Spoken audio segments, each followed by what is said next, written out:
Hi everyone, this is Mr. Nu. Today I wanted to tell you about one scheme which is known as Gold Monetization Scheme. So you might have heard about gold sovereign bonds that has been provided by government, where you can buy various sovereign gold bonds from stock market, which is connected to your demat account, or you could buy even without that from banks. But what if you already have some jewelry and gold sitting in the physical form in your house? So it is sitting idle and it is not making any money for you. It might appreciate in value over a period of time, but it is not giving any income. So that is where this gold monetization scheme was introduced. So it can be availed in any of the banks. Most of the popular banks offer it. So if you see here, Bank of Baroda, ICICI Bank, HDFC. So let's go into this HDFC website. So gold monetization scheme is intended to mobilize the idle gold which is lying in household, institutions, corporates, and temple trusts of the country and facilitate its use for productive purposes and in the long run to reduce countries' reliance on the import of gold. So how is it benefiting the government and the country? So if they are not able to show this gold in their locker, so they will have to import this gold from other countries, which is an expensive affair for the government.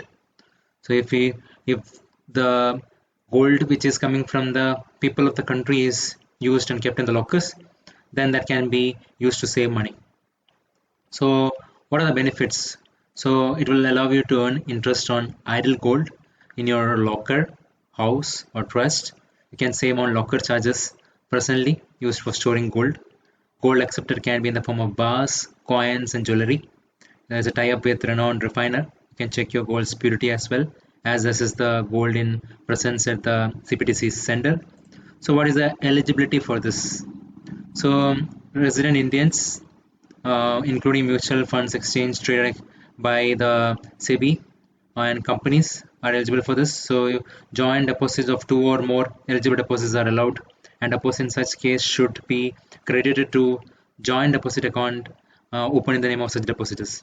So what is the scheme details? So it will start at 10 gram. You cannot just go and keep 1 gram. It will minimum is 10 gram.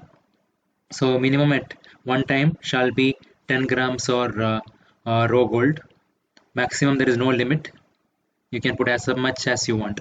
So the purity is 995 fineness. The scheme is medium term government deposit, long term government deposit. So medium term government deposit is like period of 5 to 7 years. The rate of interest is 2.25% per annum.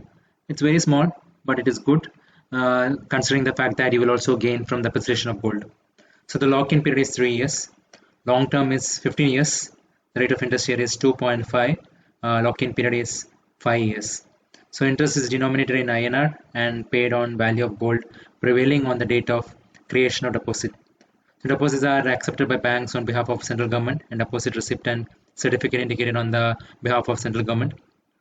Whole or part premature withdrawal allowed subject to such minimum lock-in period and penalties. So let me tell you about the process. So existing saving customers of the bank can visit any of the designated branches for availing gold monetization scheme. For non-HDFC bank customers, customers can open a savings current account. So you can go and do it in your bank. You can fill GMS application form at that is the gold monetization scheme application form at the branch, and then visit nearest collection and purity testing center and with customer copy within 7 days. You can submit the gold with consent for melting process. So CPTC to give a deposit receipt with the quantity of gold and purity details. So customers will receive deposit certificate through courier as well as on registered email ID with details of gold quantity, purity, and scheme details. So these are the various branches people can visit. So that is in a nutshell what this process is. So let's go to RBI's website. So are banks required to obtain RBI approval to participate in this gold monetization scheme? No, the bank should submit their RBI implementation. This is for banks. So who is eligible to make a deposit?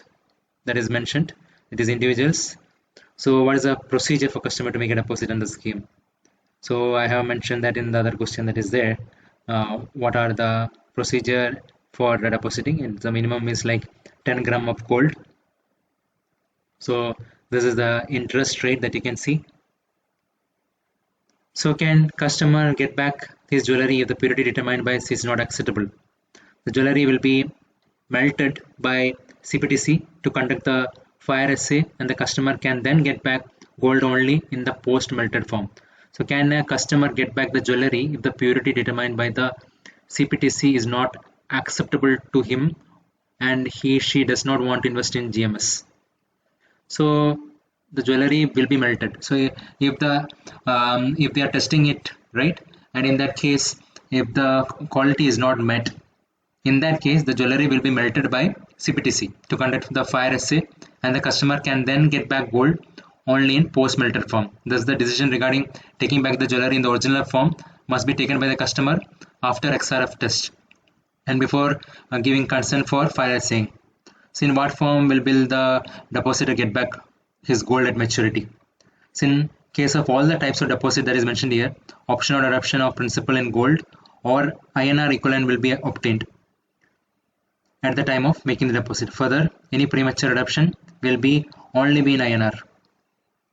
So can a bank make repayment of the partial gold in INR in cases where the adoption is in gold? Suppose the principal amount is 302.86 grams and the customer has to be paid in gold.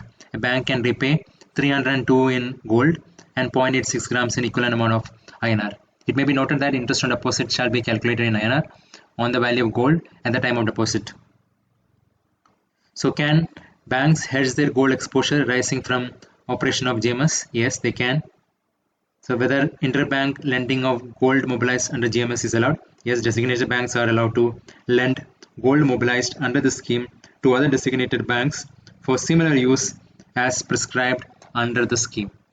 So this will give you an overview of gold monetization scheme. So if you have a lot of gold which is lying in your house and you don't feel secure about keeping it in your house, then you could keep it in the locker, which is for the gold monetization scheme, and the value of the gold will not change there. It will appreciate over a period of time. On top of that, you will get interest also. So I hope this information is useful. Thank you very much. Subscribe now and press the bell icon. Never miss an update.